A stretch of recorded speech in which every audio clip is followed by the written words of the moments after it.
The thing about being the only human at Galactic University is that everyone treats you like you're made of cotton candy and dreams.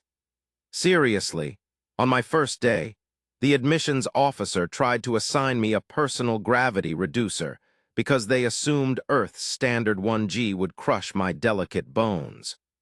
I had to explain that no, actually, I quite enjoyed having my internal organs properly arranged. Thank you very much. Name's Alex RH's, and I'm what the galactic community calls a death worlder, though you wouldn't know it from how they treat me. Sure, Earth's got its challenges. Gravity that would squish half my classmates, atmospheric pressure that would make others pop like balloons at a DART convention, and enough bacteria to give our medical staff recurring nightmares. But somehow, I'm the fragile one. Take Professor Nix Vell, my Xenobiology 401 instructor. They're basically a sentient lava lamp with 3 PhDs and an attitude problem. Every time I walk into their classroom, their gelatinous form ripples with what I can only describe as anxious concern, like they're expecting me to spontaneously combust from the effort of existing.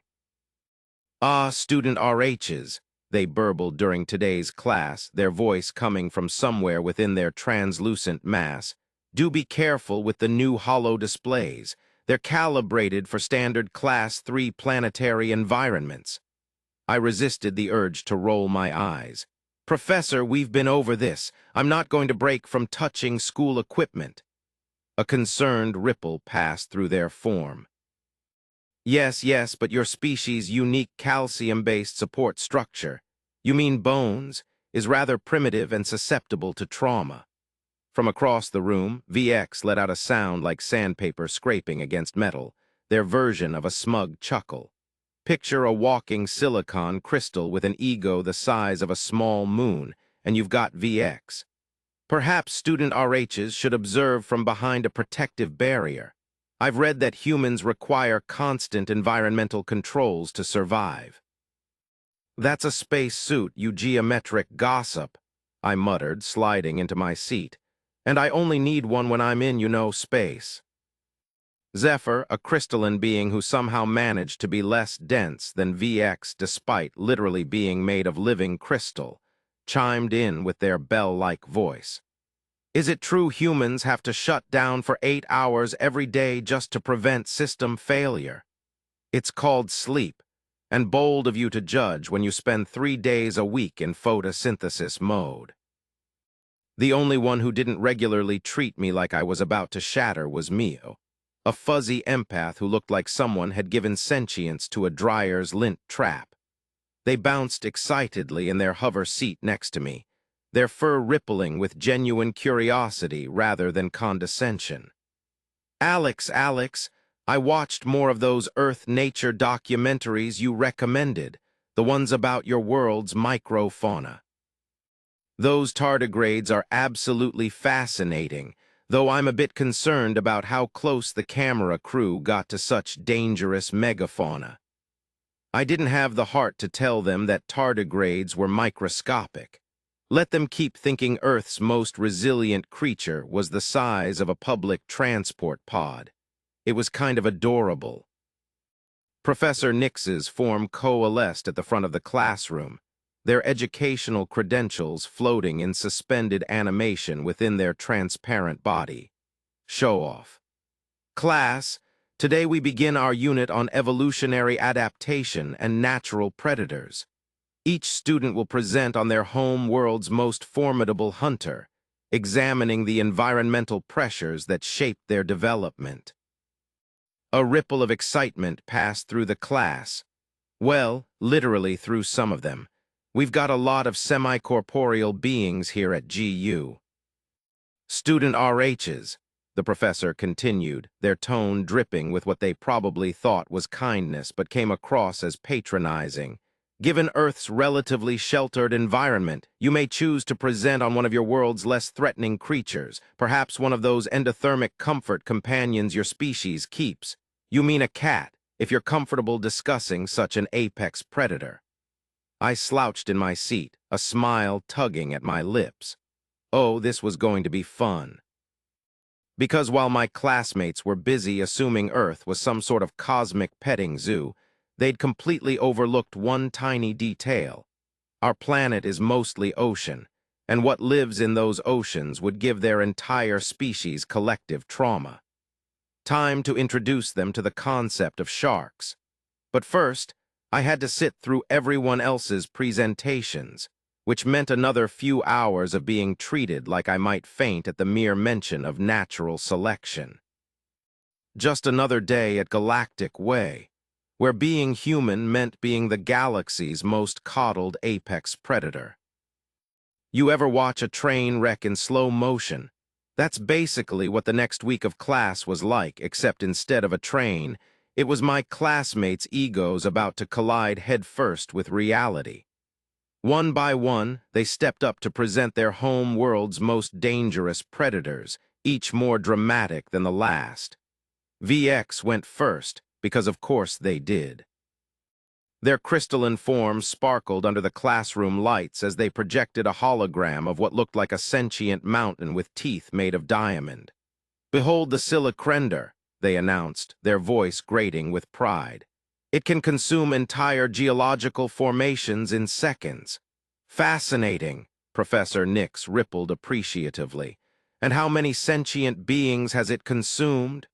"None," VX admitted, their edges dulling slightly. "They're strictly geological consumers, but they're very intimidating to watch." Next up was Zephyr, who chimed nervously through their presentation about some sort of atmospheric predator that literally ate lightning. Cool concept, absolutely useless against anything that wasn't flying through an electrical storm. They even included a dramatic recreation of one hunting, which mostly looked like a very angry cloud having an argument with the sky. Meepo's presentation actually had promise. They bounced excitedly as they showed off their world's terror floof. Imagine a cross between a wolverine and a tsunami, covered in the same kind of fur as Mio. "It can consume prey 3 times its size," they chirped proudly. "How big is it?" I asked, genuinely curious. "About the size of your hand." I thought about the bears back home and tried not to laugh. The whole time, Professor Nix kept shooting these concerned glances my way, their gelatinous form wobbling with worry every time someone mentioned hunting techniques or digestive processes, like I was going to faint at the mere mention of one creature eating another. "Perhaps," they suggested during a particularly detailed description of acid-based prey digestion, "student RHs would prefer to step out." "I'm fine, Professor. We have acid-producing organisms on Earth too. We call them teenagers." That got me a room full of blank stares and one appreciative giggle from Mio, who'd recently discovered Earth humor and was still trying to figure it out. The presentations went on. One student showed off a plant that could think. Another had some kind of quantum predator that existed in multiple dimensions at once, but conveniently couldn't be properly captured on video. VX kept interjecting with helpful comments about how these creatures would be too much for my primitive nervous system to comprehend. Finally, after 3 days of this, Professor Nix turned their attention to me, their educational credentials swirling anxiously inside their transparent form as they spoke. "Student RHs, while we would normally expect a presentation on your world's apex predator, given Earth's protected status in the galactic community, perhaps you could instead tell us about one of your world's less threatening species. I believe you mentioned something called a cat earlier." The entire class rippled, chimed, or buzzed with what they probably thought was supportive encouragement. Even Meepo's fur flattened in concern. "Yes, tell us about the cats. I've seen pictures. They look so soft and harmless." I smiled, not my usual dealing with alien misconceptions smile, but the kind of smile that made our ancient ancestors the apex predators of Earth, the kind of smile that says, I know something you don't, and you're not going to like it. Actually, Professor, I said, pulling out my data pad, I'd like to tell the class about an Earth species called Carcharodon carcharias, but you might know it better by its common name. I pulled up the first image in my presentation, the great white shark. The room went silent, well, except for VX, who made a sound like a chalkboard having a stroke. I must insist, Professor Nix began, their form rippling with alarm, that you consider the sensitivities of. Did you know, I continued cheerfully, that they're actually not even our most dangerous predator, they're just my personal favorite. Now let me tell you about their teeth. They have several rows of them, and when one falls out, another just rotates forward to replace it, like a conveyor belt of evolutionary perfection. Meepo's fur stood straight up. Zephyr's crystalline form began to chime in distress. And VX? VX was starting to look a lot less smug and a lot more like they were considering a career change to something less traumatic, like asteroid mining. This was going to be fun. The university library at night is something else. Imagine a cathedral built by architects who'd only had space described to them in interpretive dance. The entire place is alive with holographic indexes floating between shelves that rearrange themselves based on your research patterns. Usually, it's pretty quiet, just the occasional hum of a quantum database compiling or the soft chimes of crystalline students in study mode. Tonight, though, it was just me, surrounded by floating displays showing Earth's oceans in all their terrifying glory, and Mio, because of course Mio had followed me here. I don't understand, they chirped, their fur rippling with confusion as they watched a slow-motion video of a great white breaching. How does it move through the dihydrogen monoxide solution so efficiently without propulsion technology?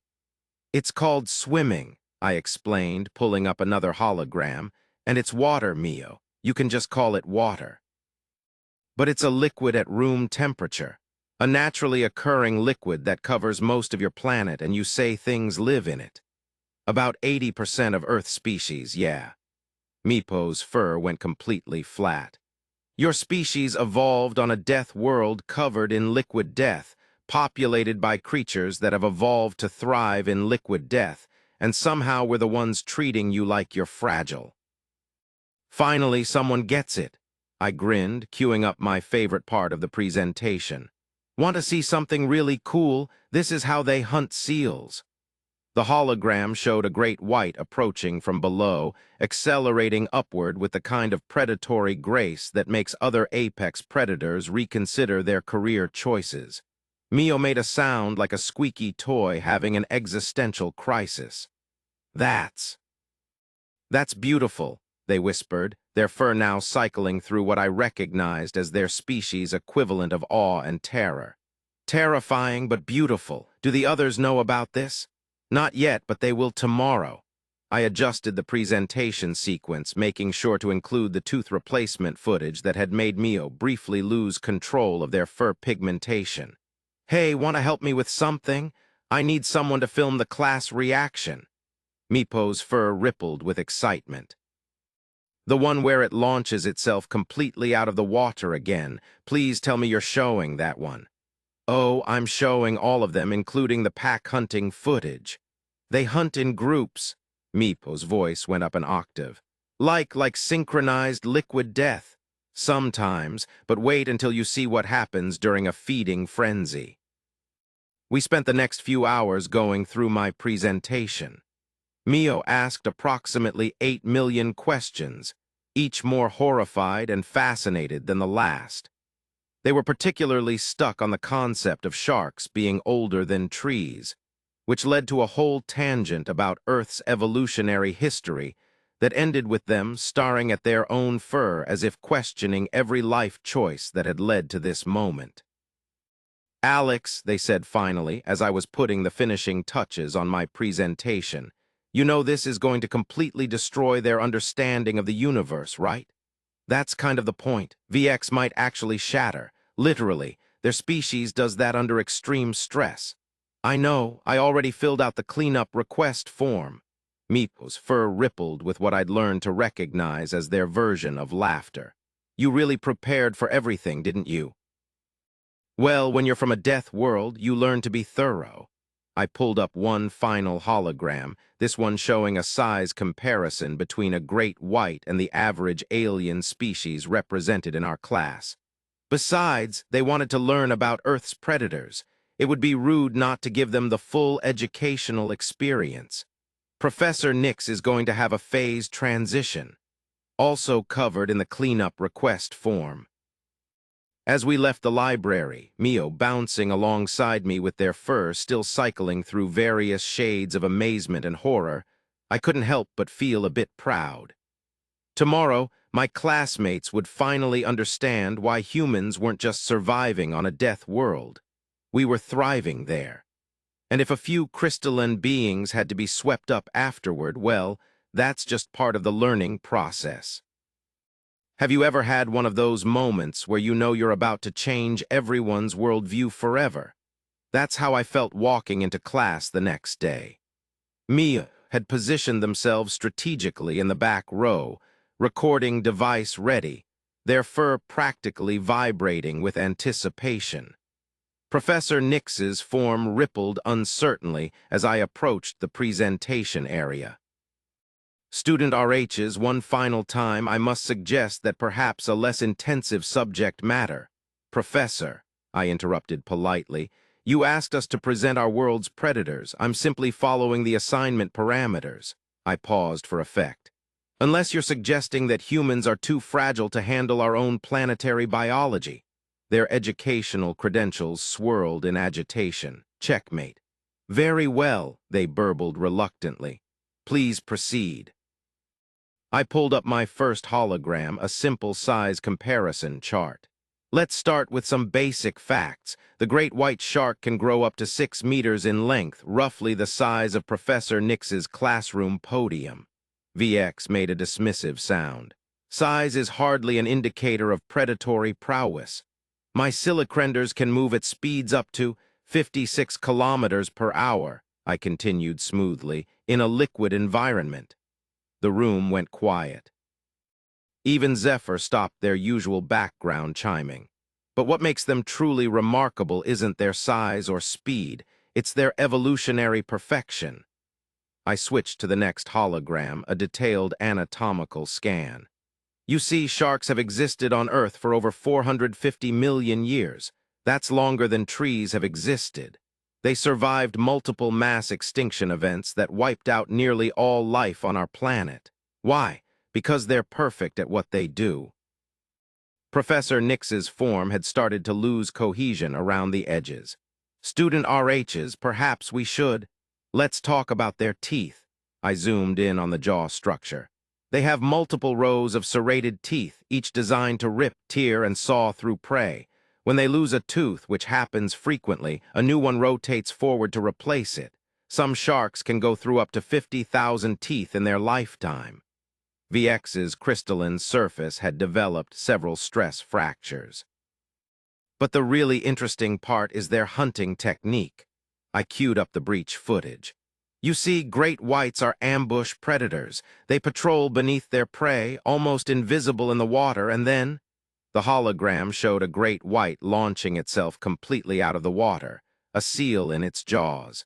Several students made sounds I didn't even know their species could produce. Meepo's recording device was working overtime. That's 3 meters of pure muscle launching itself entirely out of the water, I noted cheerfully. And they can do this multiple times in a single hunt. But surely they're solitary creatures, someone squeaked from the back. Oh, I'm so glad you asked. I switched to the feeding frenzy footage. While they often hunt alone, they also participate in group feeding events. Here's what happens when multiple great whites find the same food source. The hologram filled the room with images of churning water, multiple massive sharks in a feeding frenzy. Someone crystallized in terror. I'm pretty sure it was VX. The truly fascinating part, I continued, as if I hadn't just caused several of my classmates to enter voluntary shutdown modes, is their sensory capabilities. They can detect a single drop of blood in multiple Olympic-sized swimming pools of water. They can sense the electrical impulses from a beating heart. Some species of shark need to keep swimming, even while sleeping, or they'll die. They've evolved to be such perfect predators that they literally can't stop. Professor Nix had completely lost their humanoid shape and was now just a vaguely academic puddle on the floor. "Student RHs," they managed to burble, "I believe we've seen enough. Oh, but I haven't even gotten to the best part yet." I pulled up the final hologram, a complete Earth-ocean ecosystem diagram. "You see, great whites aren't even our most dangerous marine predator. They're just my favorite. Would you like to hear about orcas?" They're intelligent enough to create hunting strategies on the fly and teach them to others. Or maybe the colossal squid. We're not even sure how big they can get because they live so deep in our oceans that we rarely see adult specimens. Meepo's fur was cycling through colors I'd never seen before, their recording device capturing every moment of the class's collective breakdown. "And remember," I added, unable to resist the finale, "our oceans cover over 70% of Earth's surface. Everything I've shown you, that's just what we know about. We've only explored about 5% of Earth's oceans. Imagine what else is down there." That did it. VX shattered into exactly 47 pieces I counted during cleanup later. 3 gaseous students had to be collected with special vacuum devices. Professor Nix was still trying to pull themselves back into a coherent shape, and Mio was practically glowing with vicarious pride. "Are there any questions?" I asked the shell-shocked room, a single trembling appendage raised from the back. Are you saying you humans evolved on a planet with these creatures?" I smiled my best apex predator smile. "Evolved with them? No, we hunted them for sport. Sometimes we'd go swimming with them in special reinforced cages, for fun." The room descended into chaos, and as I watched my classmates try to process the reality of Earth's marine life, I couldn't help but think that maybe, just maybe, they'd stop treating me like I was made of spun sugar. Though honestly, watching VX get swept into a dustpan was almost worth the whole semester of condescension. News travels fast in a university full of telepaths, empaths, and beings who communicate through quantum entanglement. By the end of the day, the story of the human who broke Xenobiology 401 had spread across campus faster than a shark through chum-filled waters. The cleanup crew was still trying to collect all the pieces of VX when Dean Ax Vu, a being made entirely of living mathematics, manifested in our classroom. They took one look at Professor Nix, still struggling to maintain a consistent shape, and the various students in various states of existential crisis, then turned their probability-defying attention to me. "Student RHs," they said, their voice somehow simultaneously a whisper and an equation, "I understand you gave quite the illuminating presentation today. Just following the assignment parameters, Dean Ax Vu." "Indeed," they flickered thoughtfully. "And would you say this is a typical example of Earth's biodiversity?" "Oh, no," I replied cheerfully. "Sharks are pretty tame compared to some things. Did you know we have a spider that can kill you in 4 hours? Or birds that deliberately start forest fires to flush out prey? Or these cute little frogs that are so poisonous that touching one could kill several adult humans?" The dean's mathematical form glitched. Behind them, someone who had just started to reconstitute themselves promptly dissolved again. "I see," they said carefully. "And humans just live with these creatures." "Well, not the sharks, obviously. Those live in the ocean. We just go there for vacation sometimes." A small quantum singularity formed briefly in the corner of the room, which I'm pretty sure was just someone's brain trying to emergency exit from reality.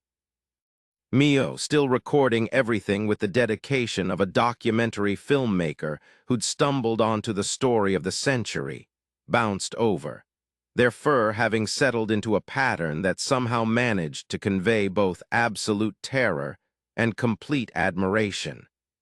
Dean Ax Vu, Alex was just telling me about something called a cassowary.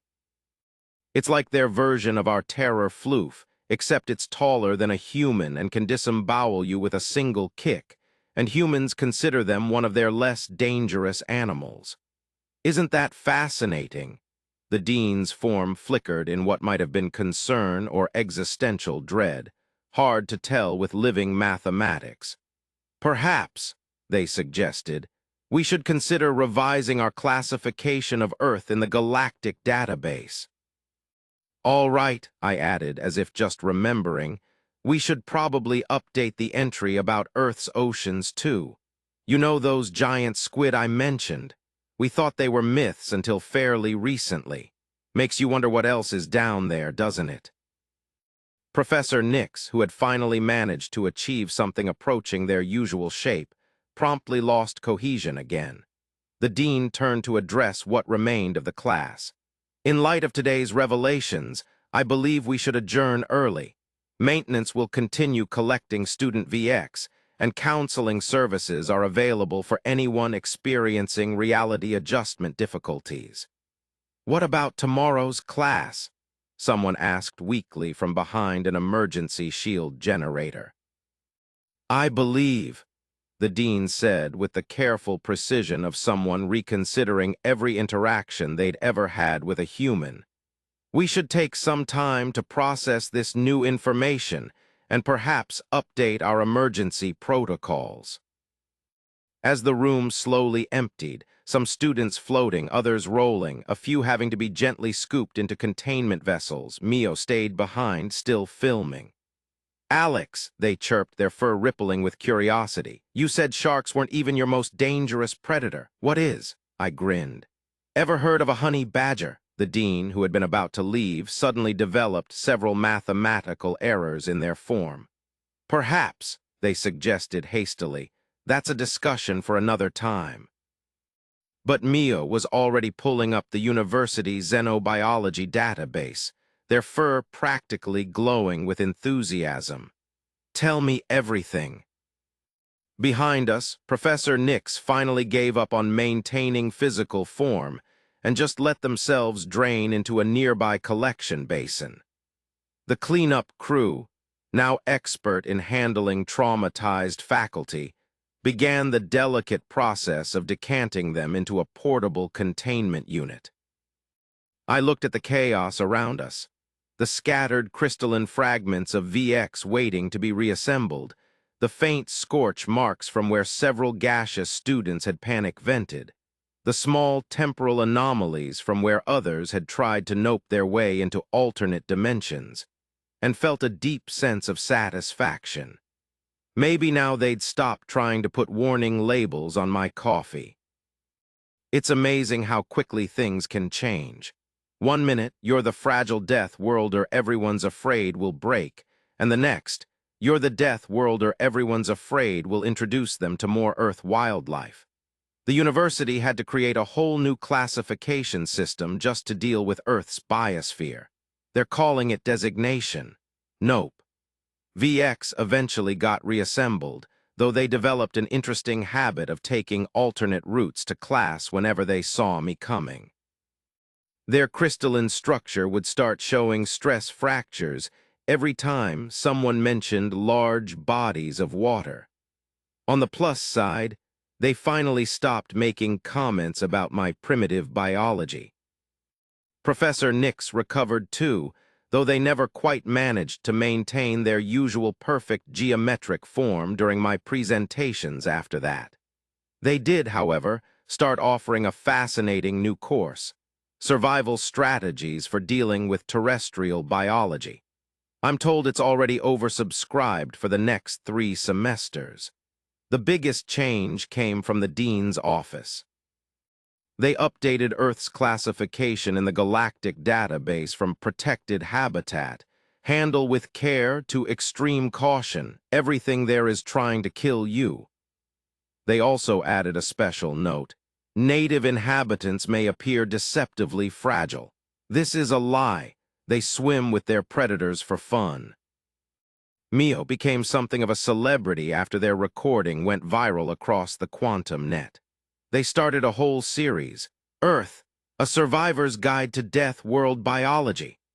Their episode on honey badgers caused 3 separate diplomatic incidents and had to be rated 18 plus on the sentient scale.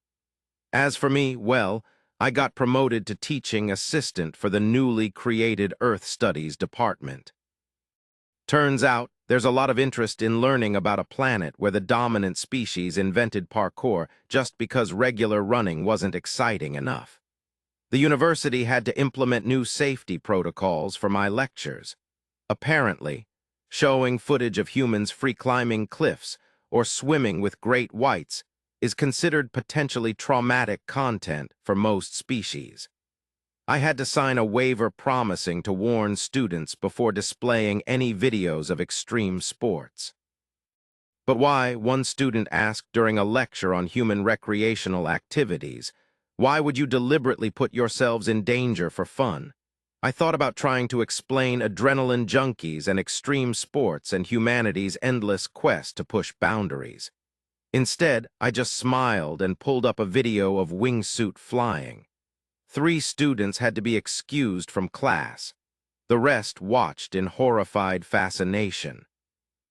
The truly interesting thing, I told the shell-shocked class, is that humans didn't develop most of these activities for survival. We do them purely for entertainment. In fact, we have to keep making them more extreme because we get bored easily. That's when someone in the back raised an appendage. Student RHs, are you saying that humans seek out dangerous situations for fun? Oh, yes. We even invented something called social media just to share videos of ourselves doing increasingly dangerous things. The room erupted in a cacophony of terrified noises.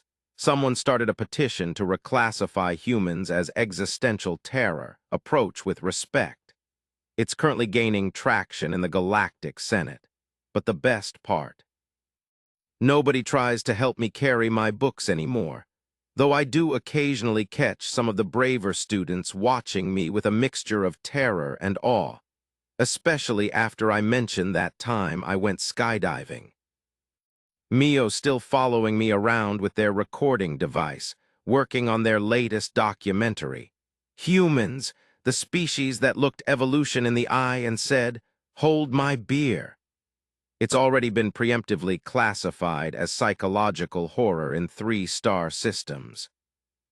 And every now and then, when I'm feeling particularly nostalgic about that first shark presentation, I like to casually mention that Australia exists, just to watch the quantum physics students try to calculate their way into a parallel universe where they never learned about Earth. You know what they say: knowledge is power, terror is respect. And somewhere out there, a honey badger still doesn't care about any of it.